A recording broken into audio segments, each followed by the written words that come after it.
各位网友，大家好，今天是2020年10月10号，星期六，欢迎大家参加王健每日观察直播1的节目。我们今天的题目是台湾蔡英文总统双10演讲，要与北京对话，为什么？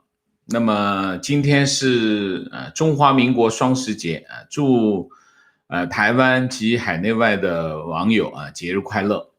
那么我先讲新闻，新闻是蔡英文上午在双10国庆大会上发表演讲。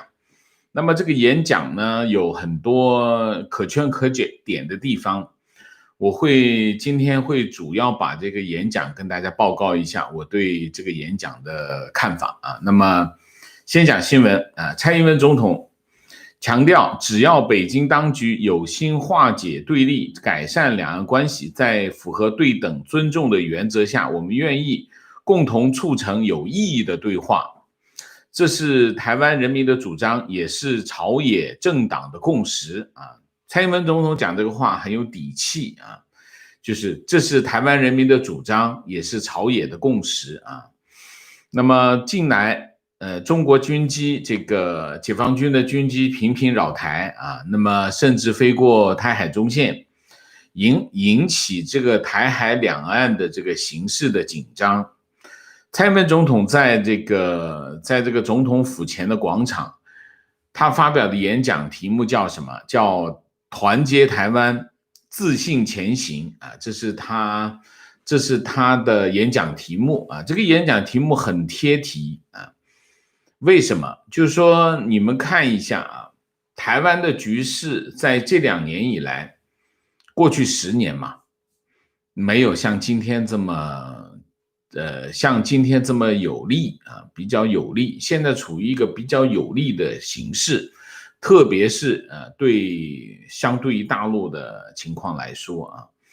蔡英文讲啊，说对岸领导人最近在联合国的视讯演讲中公开表示，中国永远不称霸、不扩张、不谋求势力范围。然后他就着这个来讲啊，在全球高度关注印太和两岸局势变化的重要时刻，北京如果能够正视台湾的声音，改变处理两岸关系的态度，和台湾共同促成两岸的和解和和平对话，相信一定能够化解区域的紧张局势。蔡英文强调面对两岸关系，我们不会冒进，也会坚守原则维持两岸关系的稳定是两岸共同的利益，我们有决心维持两岸的稳定，但这不是台湾方面可以单方面的承担，而是双方的共同责任。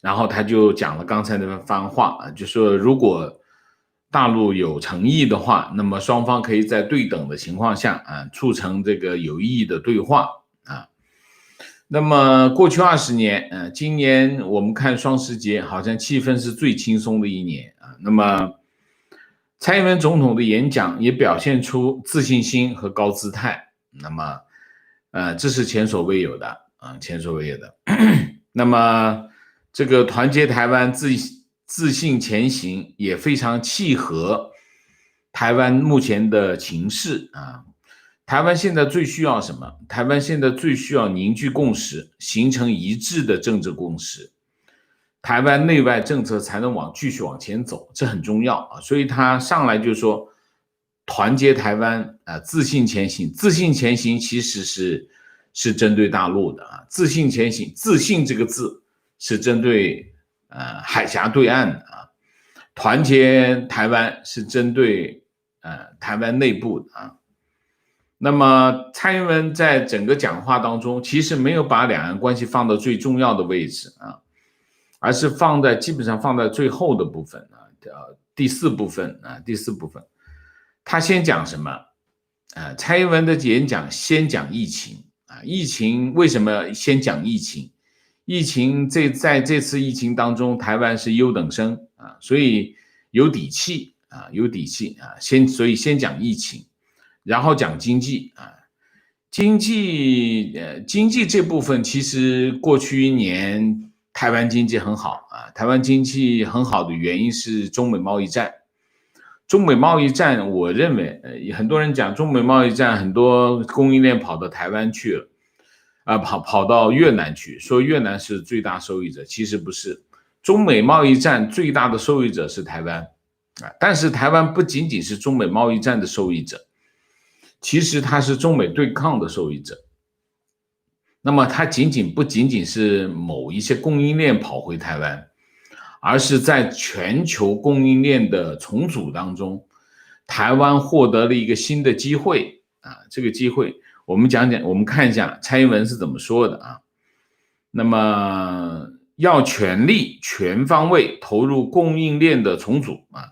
现在全球供应链的快速解构及重组是不可逆转的趋势，各地台商正朝着区隔市场、转移生产基地、回台投资等方向加速调整。我们正在推动5+2产业创新、6大核心战略产业、兆元投资计划、新南向政策、台美经济合作、参与区域经济整合等等，都和供应链重组息息相关。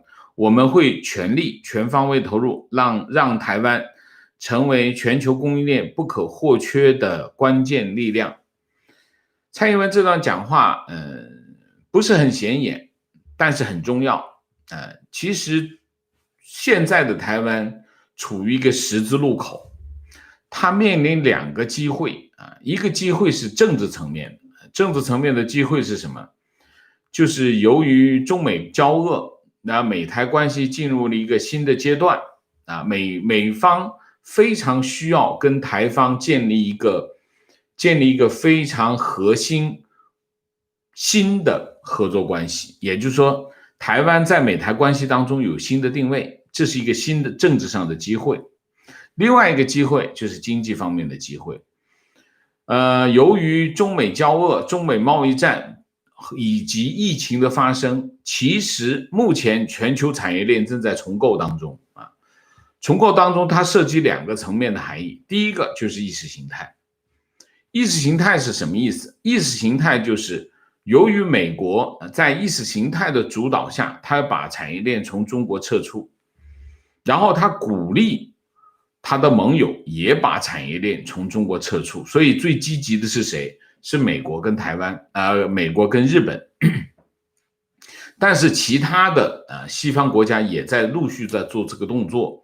你比如说像韩国，你比如像台湾都在撤都在往外撤供应链，那么也就意味着全球的供应链开始重构这是一块这是意识形态层面。另外一层面是企业风险层面企业风险层面什么意思？这次疫情让很多跨国公司发现产业链集中在中国有非常大的风险。你看中国在2月份整个国家 shut down 就是关闭，它一关闭全球供应链都出了问题，所以很多跨国公司他在想什么呢？他在想不能把所有的供应链全放在中国，他要把一部分供应链放到其他地方，这是另外一个原因，就是这是完全是商业的决定。这2个决定，这2个因素带动了整体产业链的重构。在这个产业链的重构的过程当中，台湾碰到了一个机会。为什么？因为台湾在半导体领域的不可或缺的地位，让他在这个重构中获得了一个机会。这个机会会令台湾在全球供应链当中会取得更重要的位置。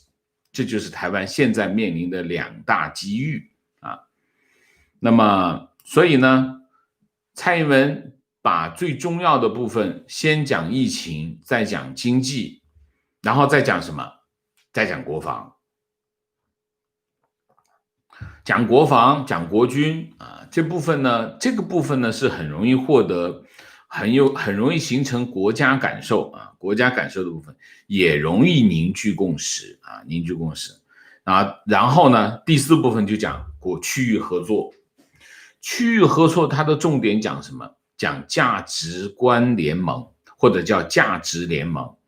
这就是今年以来的成果就是说美台关系升温，其中有一个副产品，就是美国开始帮助台湾在各个国际场合提供它的国际空间啊。那么台湾的国际空间就更多了。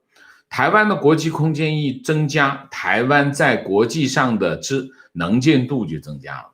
台湾在国际上的能见度的增加，从而改变了两岸关系的情势啊。大家知道为什么？大家其实很简单啊，就是说过去这么多年几十年来啊，大陆方面一直在做一个动作，什么动作？就利用它的外交资源打压台湾的国际空间啊，挤压台湾的国际生存空间，让台湾的国际能见度下降。为什么要这么做？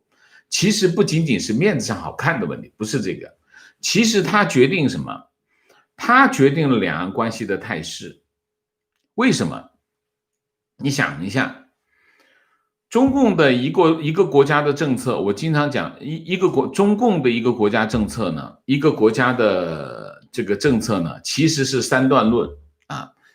世界上只有一个中国啊，中华人民共和国是中国唯一合法的政府。然后世界上只有一个中国，台湾是中国不可分割的一部分，中华人民共和国是中国唯一合法的政府。他把这三段论放在一起之后呢，实际上呢，就是要解决两个问题。第一个问题就是中华人民共和国的合法性的问题，这是第一个问题。第二个问题，他有武统台湾的合法性的问题，就是说我统一台湾我是有权利的，因为我是法统，我法统我就可以统一台湾。所以其实这些东西都是关联在一起。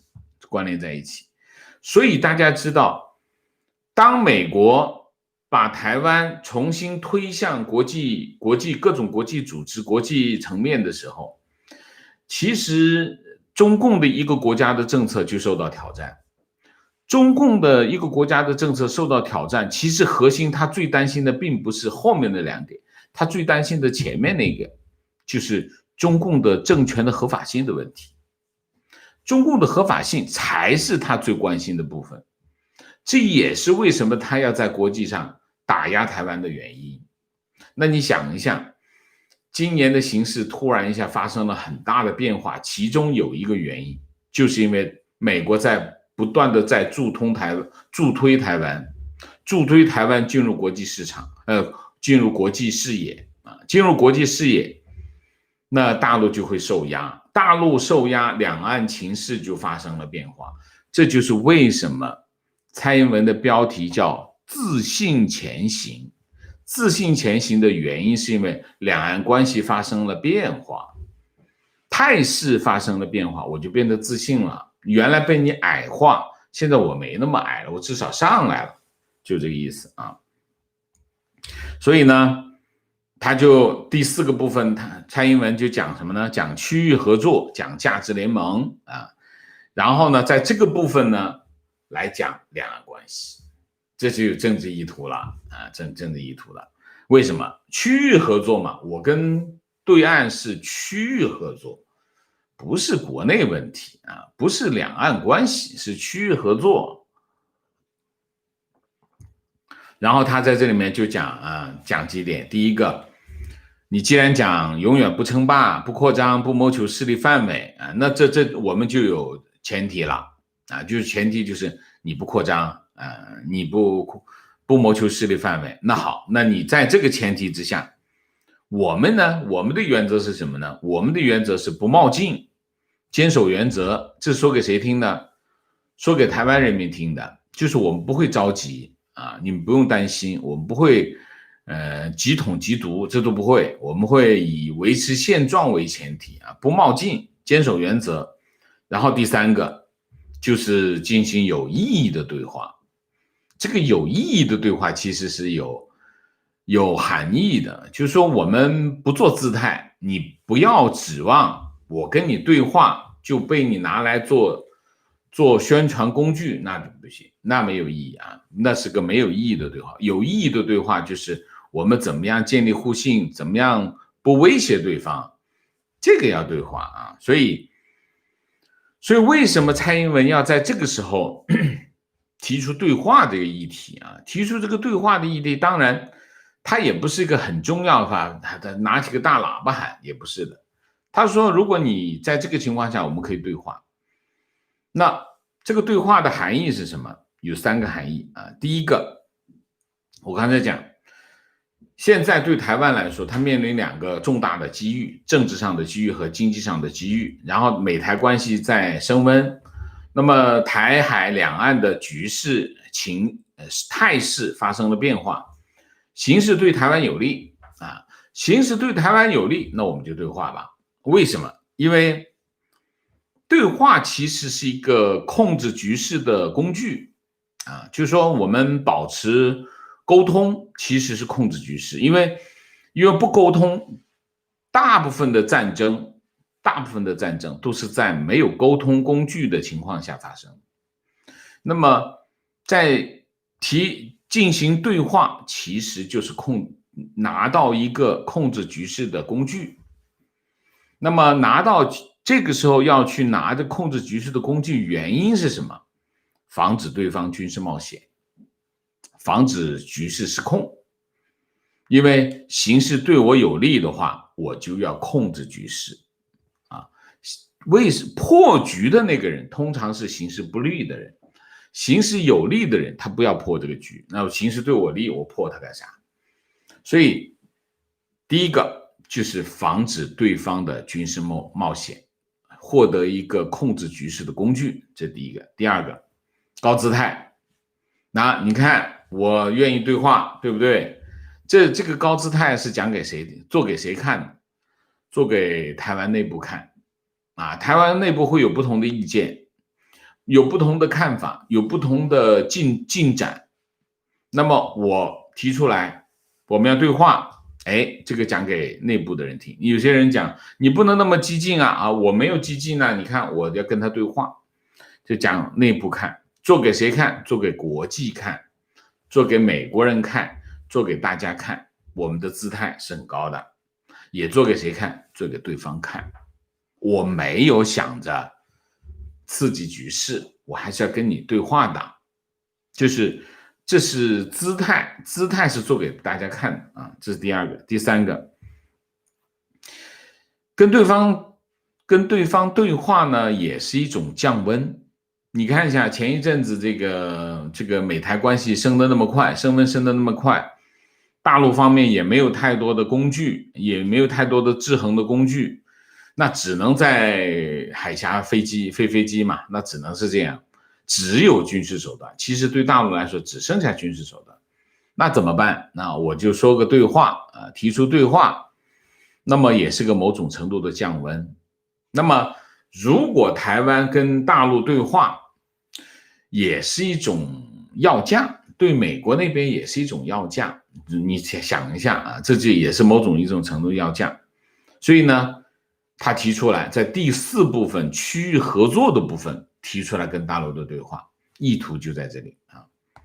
第5部分讲团结啊，讲团结。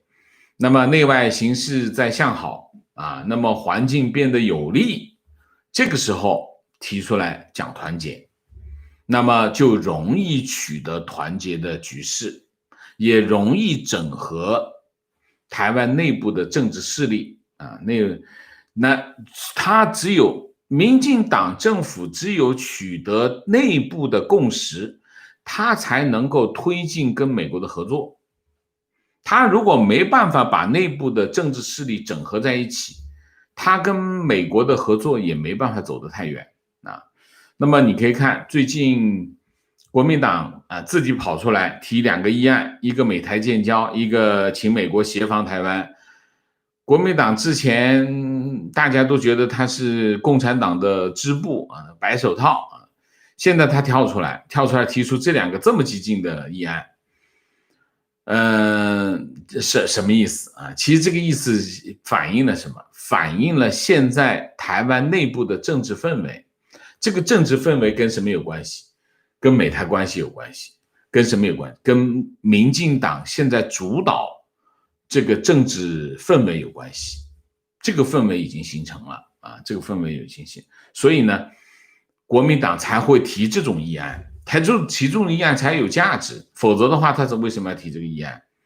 所以呢，现在这个政治取向正在朝着这个方向发展，那么民进党就不断的要强化这种氛围，强化这种氛围才能获得更大的授权和支持，他也才能够让那些比较远的政治光谱的这些人才往这边跑，他往中间跑，往中间跑的时候呢，他才能够在很多的政策方面才能够减少他的阻力啊，大概就是这样。所以你可以看马英九不断的跳出来喊，但其实没有用，完全没有用。为什么？因为他本身没有授权。第二，他在国民党当中也慢慢的被边缘化啊。江启臣出来也不一定听他的啊，不一定听他的。所以大概就是这样，就是说我们觉得2点啊，蔡英文这次的双十演讲，一个展示出来他们的自信心啊，反映了两岸态势的变化。另外一方面呢，台湾正在站在什么？站在一个非常关键的时刻，就是他面临的2个战略机遇，一个是政治上的，一个是经济上的。如果台湾能够把握好这2个机遇，协调内部关系，把内部政治势力整合好，台湾会成为一个非常重要的在这个印太地区是一个非常重要的战略据点啊，这是一个。另外一个再报一个其他的啊，就是这个主题讲完啊，双十的这个主题讲完，那我们下面讲另外一个主题啊，就是金正恩啊。10月10号是朝鲜劳动党建党75周年啊，金正恩参加了当天的这个阅兵式啊。那么过去1年时间啊，从今年4月份开始，就传他健康出问题，然后就传他这个权力又旁落，又传金宇正他妹妹金宇正怎么样，反正一系列的传言啊。今天这个金正恩出来了。金正恩在这个会议上讲话，他说从今年年初开始，每天一脚步都会遭遇到意想不到的巨大挑战和阻碍，十分艰难险阻。这是韩联社的报道啊。金正恩表示，朝鲜没有一个人感染新冠病毒，所有人都能健康生活，他对此表示感谢。他说，今年以来，无数人在艰难的环境中艰苦奋斗，在出人意料的防御前线和与自然灾害斗争的一线，人民军官兵发挥的爱国主义献身精神令人热泪盈眶。金正恩在讲话中哽咽啊，他对此表示抱歉。他说无法与官兵们一起度过光荣的夜晚感到痛心。他的讲话没有提到美国。他声明什么呢？他声明朝鲜只有在遭到攻击时才会动用武力反击，不会采取先发制人的行动。这是个很重要的声明。我们今天为什么要讲这个新闻呢？这个新闻就是跟之前的传言一脉相承啊。证明了3点。第一点，金正恩身体没问题，你看照片跟视频都看得到啊。金正恩身体没问题。第2点，金正恩没有大权旁落啊。第3点，金正恩的地位是稳固的啊。这是3点啊。那么，从4月份开始啊，那么这个金家王朝这个风雨飘摇，各种传言，特别是在 YouTube 上面啊，这中文大 V。这个比韩国的媒体、比日本的媒体都热闹啊！中文的媒体比韩国、比日本的媒体都热闹的在传金正恩的问题。话题啊。那么我从今年的4月份开始，我就一直在讲一件事情，讲一件什么事情金正恩的身体状况没有问题，金正恩的权力也是稳固的。关于金正恩的传言跟什么有关？跟中朝关系有关啊。我一直认为，关于金正恩的各种传言都来自于中国。为什么？中朝关系出了问题，出了状况，中国方面是用这种方式来向朝鲜施加压力，向金正恩施加压力施加什么压力？大家知道独裁政权它最脆弱的地方是什么？独裁政权最脆弱的就是政治基础比较脆弱那么传他的地位不稳也好，传他的身体健康也好，这是打击他的政治基础所以这是我认为去年川普总统对金正恩扔橄榄枝，希望这个金正恩跳船但虽然这个没有直接的结果，但是川普总统的策略是奏效的过去1年时间，至少今年以来，朝鲜没有核试，也没有给美国带来很大的麻烦。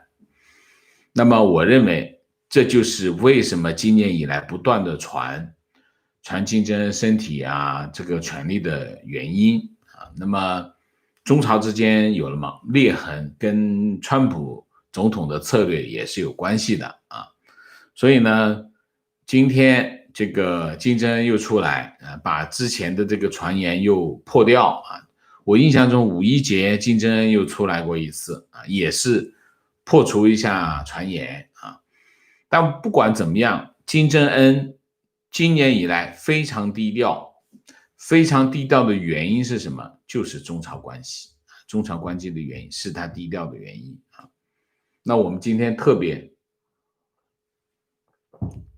把这个金正恩的这个新闻给大家报一下也顺便把这个来龙去脉跟大家说一下。那么现在有个问题本来我今天是要讲下周大事展望，可是时间好像已经到了，我就简单说一说吧，好不好？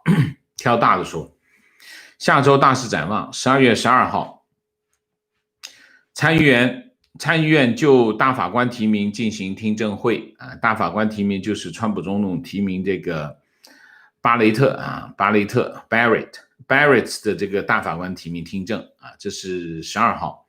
然后当天还有一个欧洲央行启动数字货币项目的公开咨询12月12号。那么听取公众、学者、金融机构、公共部门对数字欧元项目的意见。那么这个欧洲央行12月2号发布过一份报告，说这个欧洲央行计划在2021年年中就是否启动数字欧元做出决定，就是明年的年中做出决定。10月9号就是昨天，美联储、欧洲央行、日本银行、英格兰银行、加拿大银行、瑞士银行、瑞典央行还有国际清算银行，总共是9个发布了一个什么呢？发布了一个央行数字货币基本原则与核心特征的报告。他这个报告里面呢讲了这个基本的原则，就是央行发行数字货币有3个原则。第一个原则，发行不得损害货币和金融稳定，第一。第二，与现金和其他形式的货币共存在一个灵活创新的支付系统当中它存在一个支付系统当中。CBDC 就是数字货币CBDC 的特征应易于创新和效率，要考虑2件事，一个是创新，一个是效率。为什么？因为是高并发的一个产品，就是说数字货币它是频繁发生交易当你频繁发生交易的时候，你就考虑效率问题。所以之前有人讲有网友在我们的评论上面就是说说这个数字货币是基于区块链啊，我是不同意的啊。区块链它不利于高并发，就是说区块链它是加密的啊，加密货币的模式跟数字货币的模式完全不一样。加密货币它并不是高并发的这个高发生的这个发生率很高频繁的这个交易啊，但是数字货币不是，数字货币它是频繁交易的，所以区块链的技术可以用在某一个方面，但是在数字货币上面它是有局限的啊。然后还有一个12月2号啊，10月12号还有一个澳门司法警察局的组织及运作行政法规实施啊，这是12月开始生效。这里面最大的特点是什么？司法警察局，澳门的警察局叫司法警察局，增设一个保安厅和下辖部门。这个保安厅有什么呢？保安厅增加了国家安全情报工作处、国家安全罪案调查处、国家安全行动支持处、国家安全事务综合处，并成立恐怖主义罪案预警及调查处、网络安全处，分别处理维护国家安全、反恐、维护网络安全的工作。也就是说，在澳门的司法警察局里面已经设立了一个单独的部门去进行国家安全的这个调查和这个办案的一个机构啊，而且它开始运作了。就是它没有像香港成立了一个国家安全署，由国家安全署独立运行。国家安全署是一个太上皇，不受香港法律管辖所以香港是一个香港现在已经变成一个怎么说呢？就是变成了有一个太上皇的一个城市，这个城市就是国家安全署，它可以独立行使执法权，没有法律约束它这是个很可怕的情况那么澳门呢，就在它的警察局成立一个国家安全机构，进行执行它的国家安全法这就已经大家知道发生什么事情我就不说了。10月13号iPhone 12发布我就不具体说了，大家都知道 iPhone 12要发布了。然后呢13号首尔强制佩戴口罩，违者罚款10万韩元强制首尔强制。然后是13届全国人大22次会议举行审议什么呢？审议专利法修正草案、生物安全法草案、未成年人保护法修订草案、出口管制法草案。出口管制法就是我们之前讲的那个 TikTok 就出口管制法的草案国旗法修正案、国徽法修正草案、长江保护法草案、推役军人保护法草案、刑法修正案11草案、行政处罚法修订案以及审议有关任免案等。我们之前讲过就是说中共在过去10年左右的时间，他把他的专制统治呢精细化，很多东西都条例，法，就出了很多的这个法，而且事无巨细，非常细做得非常的细。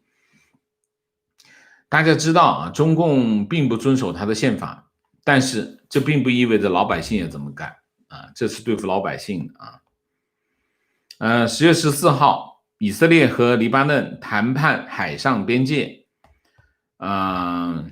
香港新一届立法年度开始，那么10月15号，这个10月14号，提交那个10月14号，香港新的立法年度开始，然后这个施政报告14号提交给立法会，然后15号答问大会，这是特首。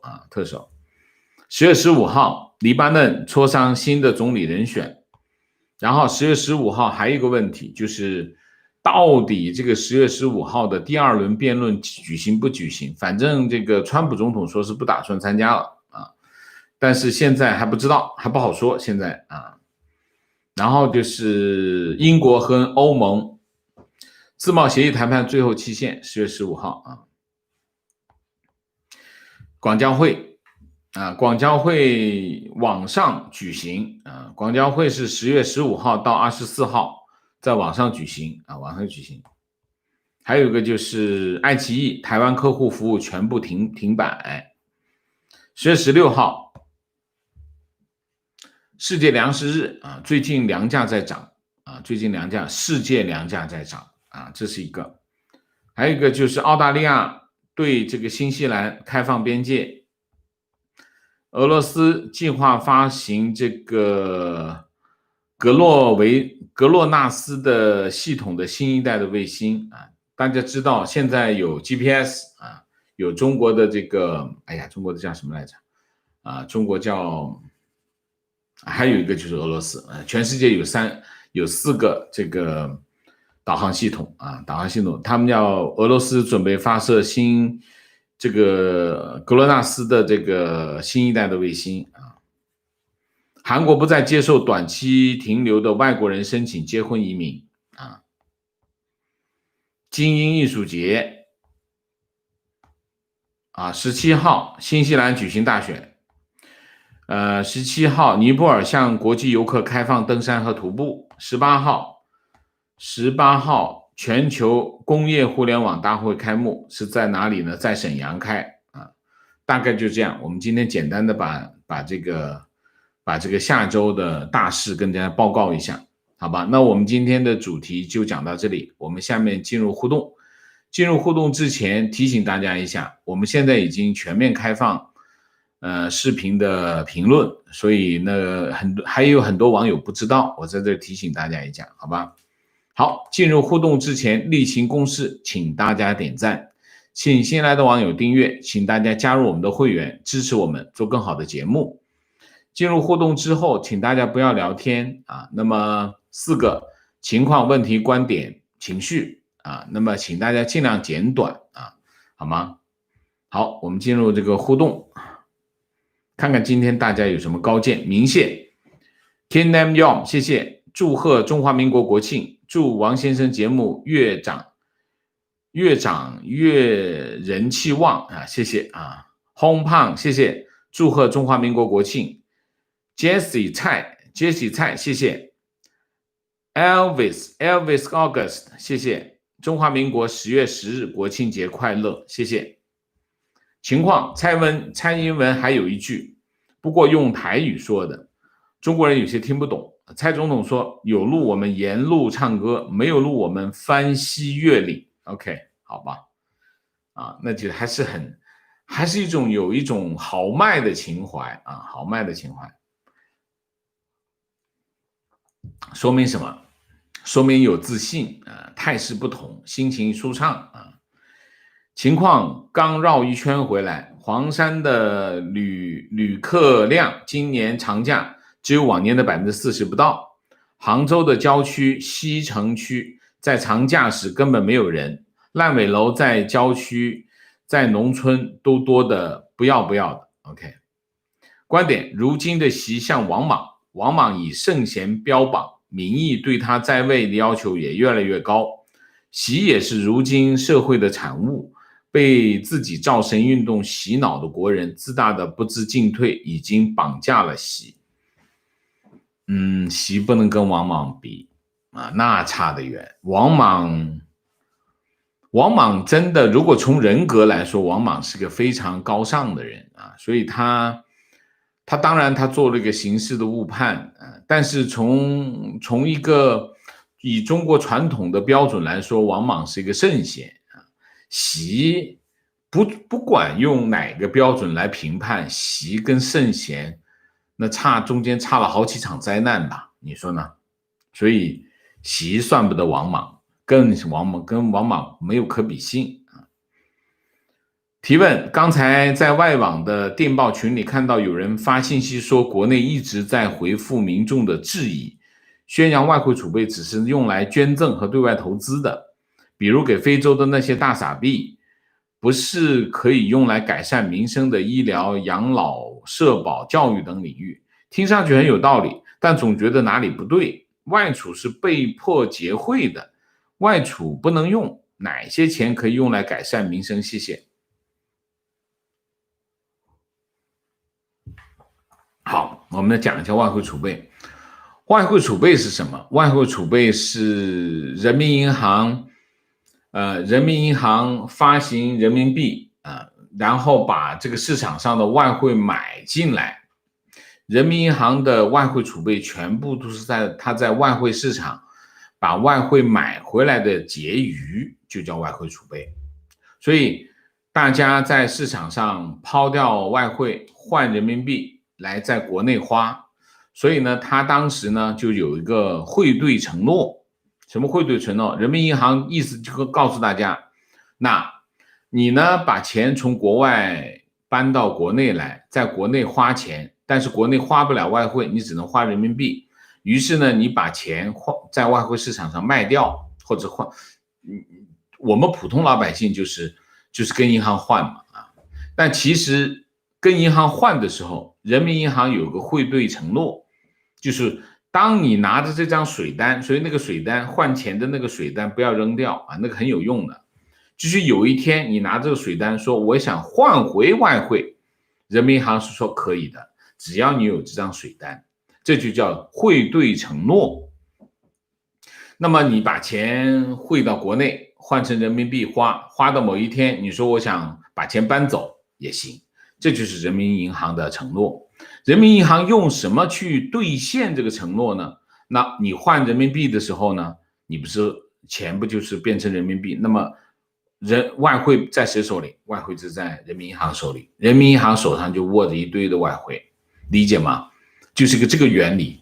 人民银行的外汇储备是干什么用的？人民银行的外汇储备只有一个用处，什么用处？就是兑付他当初的承诺，兑现当初的承诺。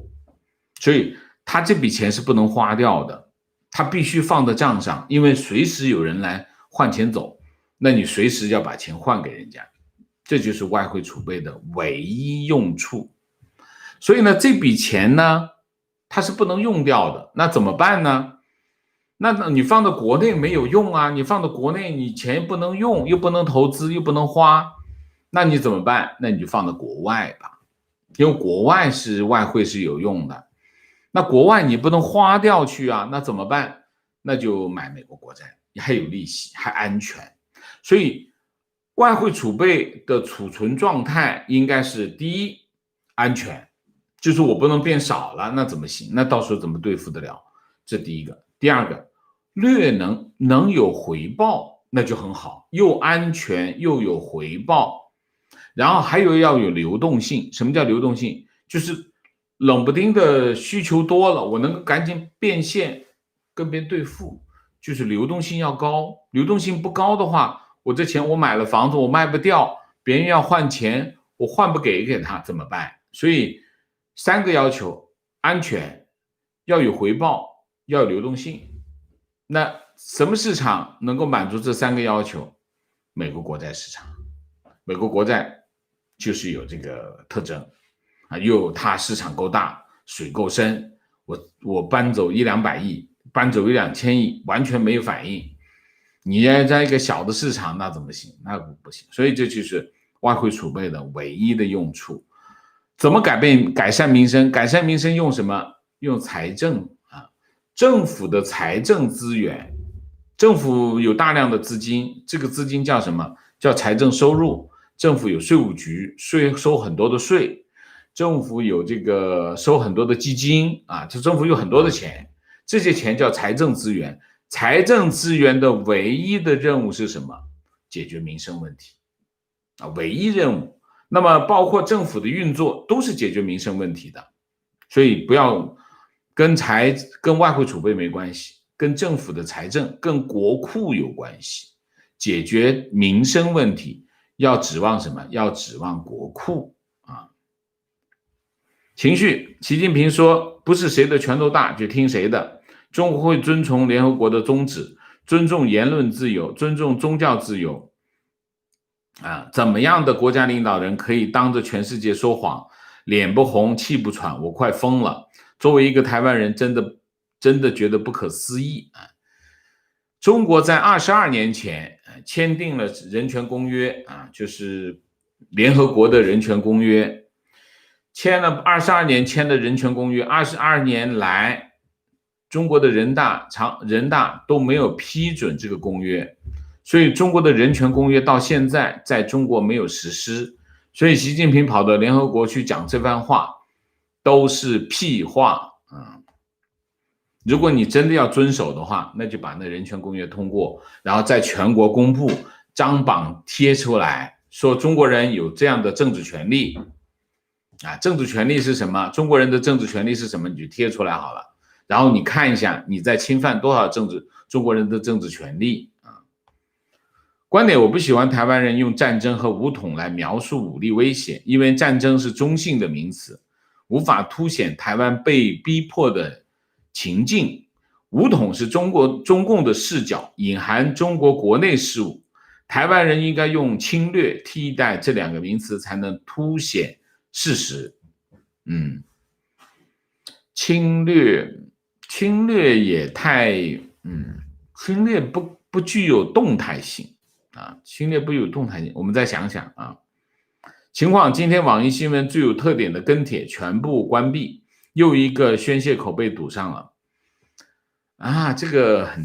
这个中共就是大家是这样的刚开始他把那些抱怨的人杀掉，然后再把那些不抱怨但是呢有表情的人杀掉，最后把那些鼓得不激烈的人杀掉就是一步一步收紧中共在这个领域做得很熟练，他一直在干这样的事情。网易活到现在不容易了也就是说现在国内的新闻没什么可以看的了。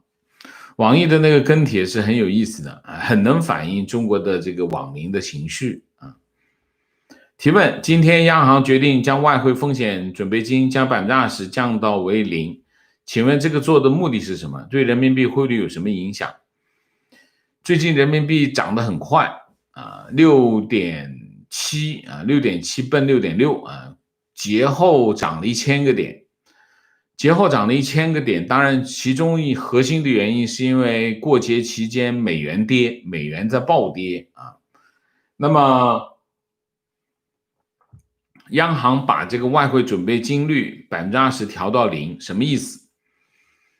不希望人民币再涨，那么希望人民币稍微的调整一下不要涨得太急。涨得太急呢，因为现在的中国经济的情况是什么？内需不足内需怎么办？加大投资，就是铁公鸡继续上。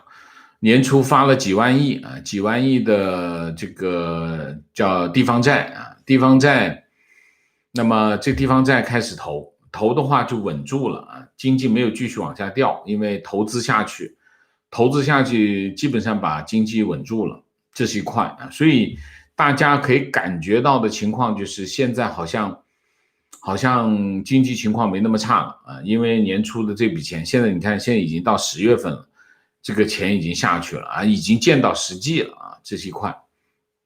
另外一块，外部需求也上来，外部需求也上得非常的急。昨天有网友来问我说，这个发现这个价格涨得很凶我昨天节目之后我也看了一下，价格涨得凶的原因还是外部需求来得很急。外部需求来得很急呢，我觉得跟美国这个经济开始出现反弹有一定的关系。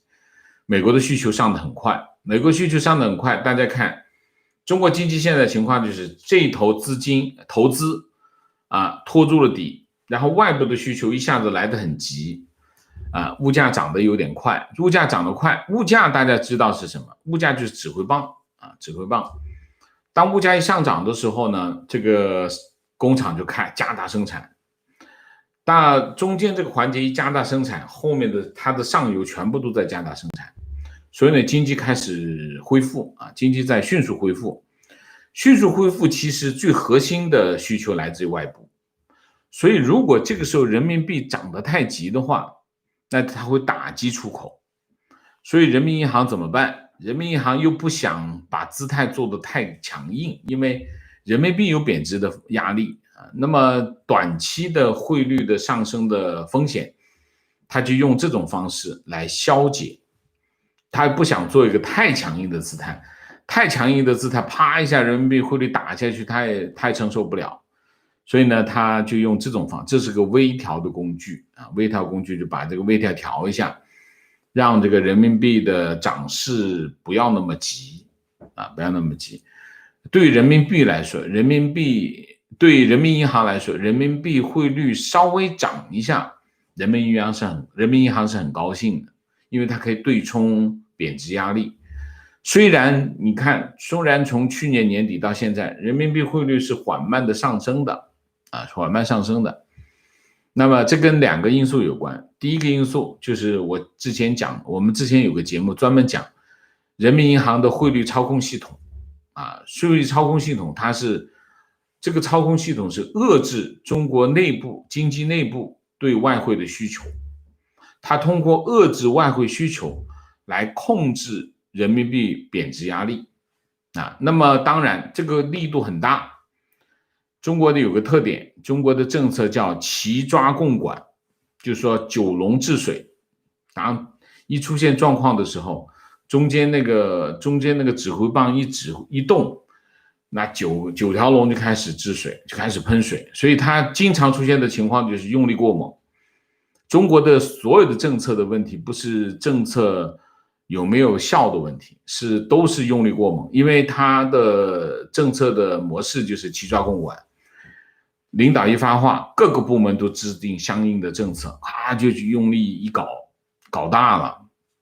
所以你可以看人民币汇率今年以来是缓慢上涨，缓慢上涨的原因就是齐抓共管力度过大。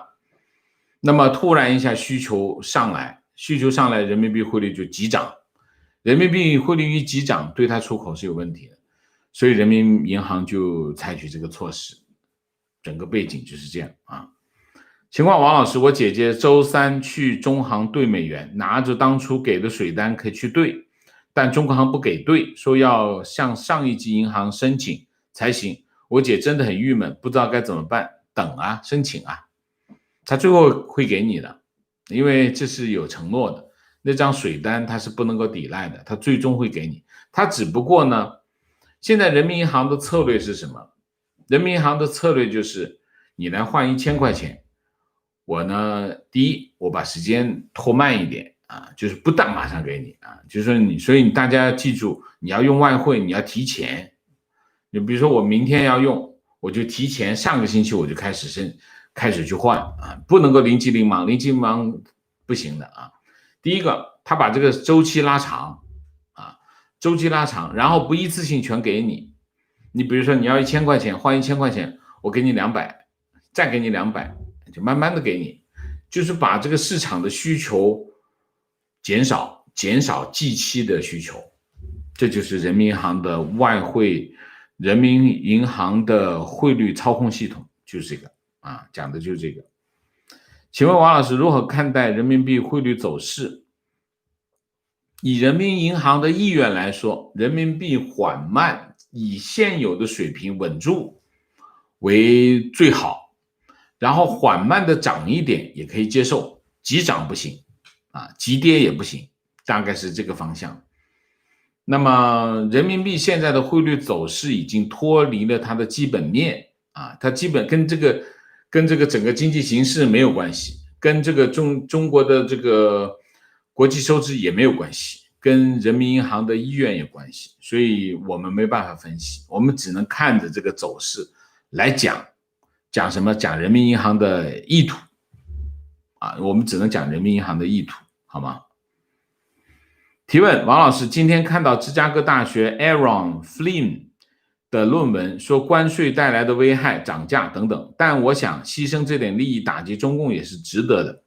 但是我想问的是，美国要移走产业链打击 CCP 经济，那么 CCP 会TPP 会不会是一个好办法，还是关税的效果最好？美国针对中国的关税会不会影响经济？会的。为什么？你想一下，原来一个供应商卖一双鞋，卖给美国的沃尔玛啊，或者我们翻过来讲，沃尔玛跑到中国去采购这个鞋，10块钱一双，一口气买100万双，中间加关税来了，关税来增10%几的关税，10%几的关税，沃尔玛说不行，我还得以10块钱进货。中国说，那你10块钱进货我没钱挣怎么办？一人让一步，那就中间一人一半，那我就9块5吧，那你就消化剩下的成本，大体上是这样。那么会不会10块5吧？那么就沃尔玛的这个采购价格就由10块变成了10块5，或者是11块，大体上是一个这样的变化。那么会对美国的物价有影响吗？对美国的物价会有影响，因为沃尔玛的采购成本增加了，它原来可能是卖15块钱，那现在可能变成了16块钱，或者是15块5都有可能啊。那么但是有的时候呢，沃尔玛它可能不敢加到，可能原来卖15块钱，它可能就是还是15块钱。为什么？因为市场竞争，如果沃尔玛用16块钱卖的话，它可能会被隔壁的那家小超市把它的生意给抢了，因为它的 margin 会比较大，那小超市的 margin 比较低啊，比较小，它 margin 比较小的话，它对成本的这个接受度会比较高啊，大概就是一个这样的情况，所以沃尔玛可能会损失它的利润。那他怎么办？他要想其他的办法消化这个成本，所以会涨价吗？有可能涨价，有可能不涨价。从我们去年年底的时候，就是说中美贸易战开打之后，去年年底的时候，基本上做过一个调查，这不是我做的，是这个白宫做的调查。结论是，基本上这个关税产生的成本被中国的厂家消化掉了，就是说中国的厂家用降价的方式来消化这个成本。那为什么能做到这个？那可能有2个方法，一个方法是降低品质，有可能，这第一个可能。第二个，它开始转移供应链，它由这个价格贵的地方转到一个相对便宜的地方，有可能把厂子搬到了越南，都有可能啊。那么这是第一个。那么会不会对经济产生伤害？会的，但是很微弱，对美国经济的影响非常轻微，可以忽略不计。所以芝加哥这位大学的论文基本上不真实啊，它只是一个政治宣示。美国的消费者没有因为美国对中国的关税而付出更多的价格，没有，这个是去年年底已经调查过的，所以这位教授的论文不正确啊，这是第一个。第二个，美国移走产业链打击 CCP，TPP 是个好办法吗？ TPP 是不是个好办法？没有实践证明。为什么？因为美国退群了。那么关税的效果好，还是 TPP 的关税的效果好？如果以贸易战的方式来看，两者结合最好。关税是即时的反应，马上就有效果，就是你的产品不要到我的市场上来啊，你的产品我从其他的市场进口产品，其他市场的产品会替代你的地位，让你损失这个生意啊，这是马上就会发生的。但是 TPP 它需要时间，它需要更长的时间，它会慢慢的形成合围，这两个是一个是近期，一个是远期，所以它可以结合在一起是最好。你说他们比较，他们没有可比性，因为他们不同的东西，一个是来福枪，一个是加农炮，你怎么比较？没法比较。你说加农炮我火力更大，但加农炮你100米怎么打加农炮？100米打不了加农炮，你还需要很长时间才能够见效，所以两个是不同的工具啊。观点：关于美国生活成本是否因为贸易战涨价的问题，我只讲一个道理：美国为了打二战，为了支持同盟国，难道美国不需要付出代价吗？当然需要。美国输出大量的战略物资给英国、俄国、中国，美国人的生活品质降到最低限度，许多年轻人的鲜血都洒在欧洲大陆和太平洋上。那为什么美国要牺牲这么多？因为这场战争对于决定世界走向是必要的，答案就是如此简单。当然就是说需要付出代价的时候，你就付出代价。但是从贸易战来看，我们当时已经有结论啊，去年年底已经有结论，这场贸易战美国没有付出任何代价，代价都是中国付出的啊，这个已经分析过的了，不是有非常详细的调查啊，就是调查12月份、11月份美国进口商品的价格比较过的，没有变化啊。观点：周遭有些亲国民党较年长的同事，一直以来他们都担心中共武力攻击。今年以来情况有改变，从台湾抗议成功到中共主播和解说，我观察他们想法也慢慢改变，觉得时代不同了，民进党执政不像哈巴狗般舔中共，有尊严多了。情况：王老师你好，我是国内长安汽车的供应商，内循环正式开始了，现在长安集团内部全面去除外资全资企业供应商，长安汽车以后没法买了。OK， 如果这样的话，你的品质能保证吗？必须全资供应商是国内的。当然，如果你能买到合格又便宜的原材料，也没关系啊，也没关系啊。前提是能做到嘛？如果能做到，那国内零部件行业，那还是不错的。但是据我所知，并非如此啊。提问：谢谢王老师刚才的回答，我也理解，财政收入可以用于改善民生，但外储可以用来大撒币吗？明明是在扩张和购买通小国。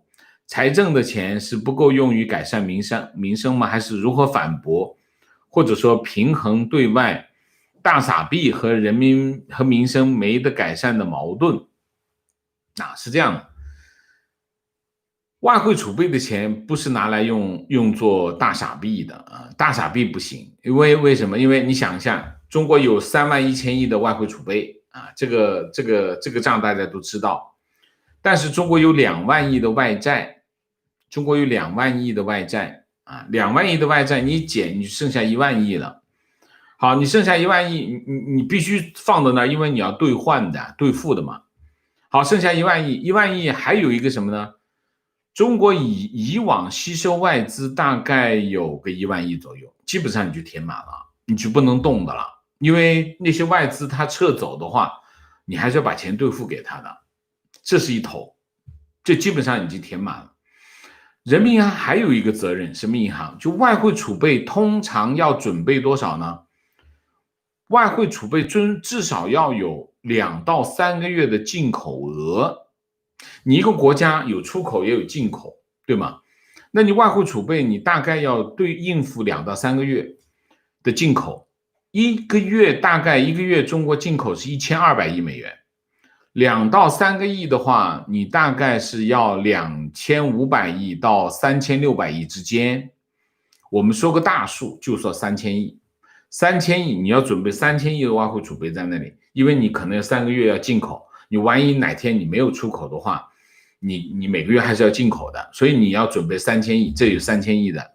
我刚才讲1万亿的外商投资，加上3000亿已经不够了吧？你还有什么呢？